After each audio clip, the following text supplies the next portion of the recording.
Hi, this is Roberto Musso. I'm the technical director at NDI, and here we are at InfoComm 2025 in the NDI ecosystem booth, and we are showcasing our partner.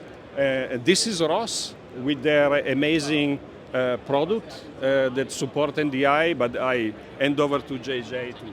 So this is Quorum controlling Carbonite code. So Carbonite code is our NDI-based switcher, and Quorum is a layer that goes on top that controls PTCs, graphics, the switcher, all in one place where you just click on exactly where somebody's sitting. All the cameras will point at them. You can pick which one that you want to select, and then the graphics will change names based on who's sitting where. All of that happens in a very automatic way. You can either be manually operating and clicking, or you can even have it be driven from something like a microphone system or anything like that.